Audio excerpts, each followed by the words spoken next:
Hello and welcome to another episode of Fully Charged. Now this is the second in our series of videos from the amazing islands of Orkney.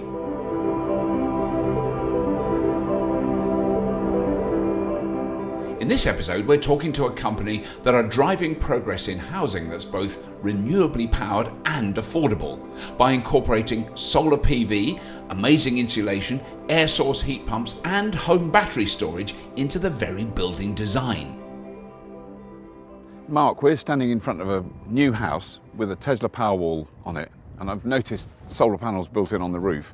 So this is I take it this was built with all this stuff already integrated, already planned into its construction. Yeah, so we've partnered with Orkney builders who have built these extremely efficient homes to install solar panels and Tesla batteries to store the output from the solar panels. But further to storing the output from the solar panels, we also charge the batteries from the grid when there's lots of wind generating in Orkney. So in Orkney we've got lots of wind farms generating lots of nice clean electricity, and we want people to use more of that. So we use the battery to store electricity from the grid when it's available. Because that is quite different to, say, down in the south of England where people have got solar panels, and we've been to a house with a Powerwall and they were definitely only charging the batteries from the solar. It's a very different grid on Orkney, isn't it? It's very different here, yeah. We do get solar sometimes, we do get sun, believe it or not, in Orkney, but mainly it's wind. We got a lot of wind up here. We've got about 70 megawatts of wind energy on the grid, about 20 megawatts of local demand. So we need to find ways to use more electricity, and having storage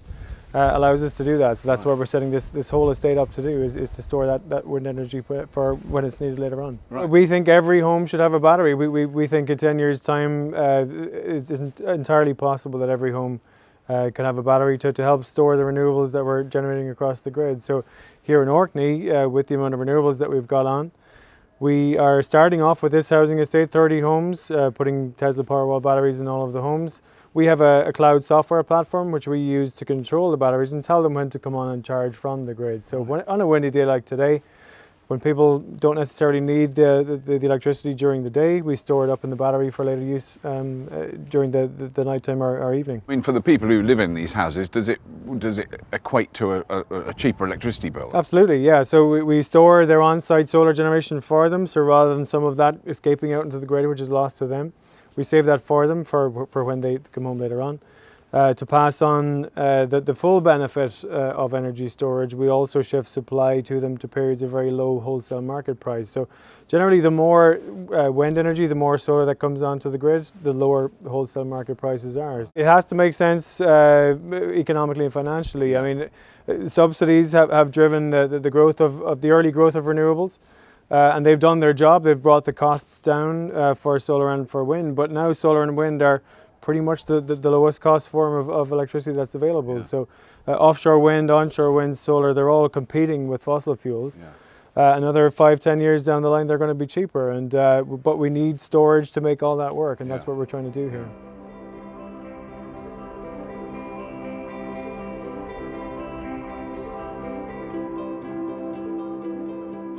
So Steve, tell me about what is special about these houses, because I can tell there's a bit of thought gone into them. Yeah, well, key to us was making a house that's got a very low operating cost and is very sustainable and energy efficient.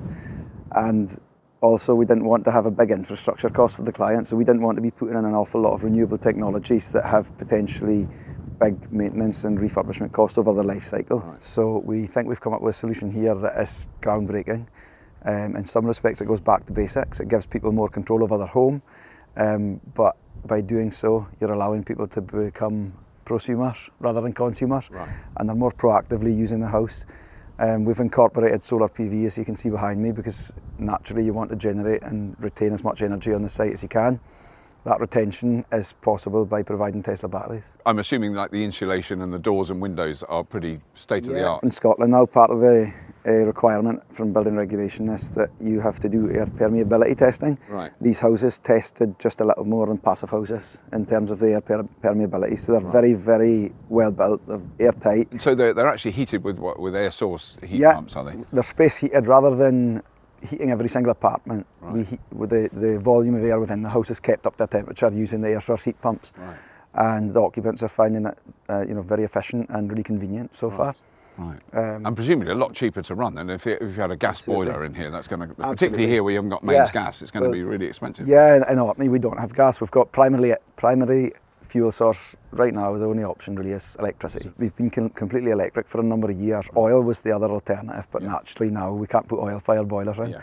So given that we're all electric, given that we do need an element of renewables and efficiencies in terms of how we heat, air source heating in this case was the perfect answer. Right. I would hope that some of these houses, the annual energy cost, depending on lifestyle, it should be 600 or 700 quid a year for a 3 or 4 bedroom house. Right. Depends on hot water usage and things like that. But you know, again, adding things like the solar PV, it's going to help by probably a couple of hundred quid a year in energy consumption, which is quite big when you consider that might be 15 or 20% of the total cost. Yeah. Yeah, so we're quite excited to see the results. And is the unit cost of building these much greater than if you built, you know, I don't know, in the way they were built 10 years ago or 5 years ago or whatever? Again, the unit cost here, no, because what we've done is use a standard timber frame build system, and it's a closed panel system like we're using on every single private house, every council house, every affordable house right now. But in actual fact, what we've done here is take the infrastructure cost down by taking out the big central heating system, right, of course, and taking it all back to basics. Yeah, so you've got much less plumbing in the house for a start, if nothing else. Absolutely. The subcontractor costs in these houses are really, really low, but the level of controllability for the house owner is really high. Because it's often that, oh, it's all right for your fancy pants, you know, a passive house cost a fortune, it's not fair, what about normal people? This is actually a cheaper alternative. Well, yeah, and the crux of the thing for me is, what is the point in renewable energy if the people living in an everyday house in the UK can't actually enjoy the benefit? Yeah. So hopefully this model is exactly as you say, it's going to become a model. And I would like to use it as a tangible model to demonstrate how you can take people off the gas network, take people onto the electricity network, and then allow renewable generation to really kick in, which it has. It's kicked in big time in Orkney, isn't it? My goodness.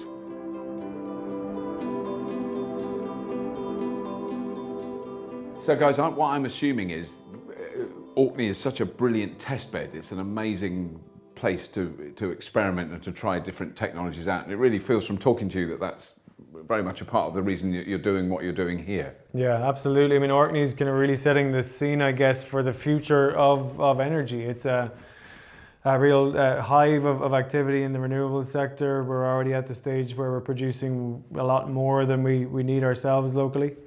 So it's a real test bed for all things renewables, and what we're doing now with energy storage is all about finding ways to use more and more of the energy that we generate locally ourselves. The situation here is so unique and obviously something that we're heading towards. Because I mean, even you know, the entire British Isles is now you know, occasionally 17-20% renewables. So the renewables are growing so quickly. Yeah, the grid is becoming greener as we go on. So over the last 20-30 years, we've shifted from a real dependence on fossil fuels toward one where we've got more and more renewables contributing to our energy mix. So where we are today is about 20-25% of the grid being powered by renewables. And grids at the moment are comfortable taking those kinds of levels. Any more than that, the grid starts to become unstable. And really, if you look ahead to the future vision of having 100% renewables in whatever timescales that might be, if we want to get to that point, we need to have flexible demand, we need to have storage. So essentially, yeah, we deploy batteries across the grid in homes and businesses, and we have a cloud software platform which we use to control those batteries across the grid. When there's lots of renewables on the grid, wholesale market prices tend to go down, and we tell our battery network to charge from the grid during those times. So it helps the grid, it helps the renewable generation, and it helps consumers to take advantage of the cost reduction that renewables are bringing onto the systems. The other thing that we can do with this virtual power plant model is export energy back into the grid. So rather than just using the network to store energy from the grid for our consumers, we can also take excess stored energy across the grid and put it back into the grid at the right times of the day. So instead of asking peaking plants to come on to meet peak demand, we can satisfy that demand by putting that stored energy back into the system to clean up the grid. Because I mean, I think that's something that a lot of people don't understand, is that at the moment we pay for for instance, a coal plant to not generate electricity because we don't need it, and that costs the consumer, that costs people who pay electricity bills actual money. I mean, it's actually quite a lot of money. And it's just that understanding of what a subsidy is. You know, that people say, oh, renewables are subsidised, but actually coal is subsidised, gas is subsidised in a different way. It's a slightly different model, isn't it? But it's still, we're actually paying them a subsidy to keep the system running. Absolutely. I mean, there has to be a better way to do it. I mean, rather than paying nuclear or fossil fuel plants to shut down, and at the same time pay renewable generation to turn their demand down, let's invest in the infrastructure to absorb that renewables when it's there. So that's what energy storage can do. Right. The big game changer here, I guess, is the falling cost of energy storage. So, I mean, we've seen a huge cost reduction in lithium-ion technology over the last 10 years, being driven largely by the EV market. So that's going to continue going down over the coming years, and it's a real disruptor for the way the energy system works. What we do is reduce our cost of supply by only sending low-cost electricity to our customers. We also pay less to use the grid because we're using the grid at times when the grid wants us to use the grid. Right. So the model looks a bit like this. It's essentially a cloud software platform which we use to talk to all our batteries across the grid. In real time, we monitor their state of charge and we monitor the use of electricity in the home. We take that data and we put it through a data analytics platform. We also take in feeds of weather forecasting data and electricity price forecasting data. We also take in information from grid operators to say what they want us to do on the grid at any particular time. In a nutshell, I guess that this is what a battery might be doing over the course of a day. It depends on the home or where the battery is deployed. But at night time, when there's lots of excess wind energy, for example, on the system, we would charge up our network. In the morning, rather than the customer's electricity coming from the grid, instead comes from the low-cost renewable energy stored in the battery. During the day, if the customer has a PV system on their roof, then we would top up the battery again from that. Again, we kind of take them off grid then for the evening period, and then we would, if there is excess stored energy across our network, we send that back into the grid later in the evening. Wow. So, kind of a totally different picture to what we're used to in the past. Yeah. Completely different. It's a real big change, I guess, and it's only been made possible by the data revolution, that ability to monitor and control things in real time. Unless that was there, it just wouldn't be possible to really do this. So it's a real, lots of disruption happening. This disruption is driving a lot of innovation. It's going to take time to really prove that these models work, I guess. But what we're trying to do here is put a physical project on the ground that really gets the message across, and that you can take people along and see. And really in Orkney, because there's so much evidence of the change towards renewables with wind energy and marine renewables and solar really starting to take off.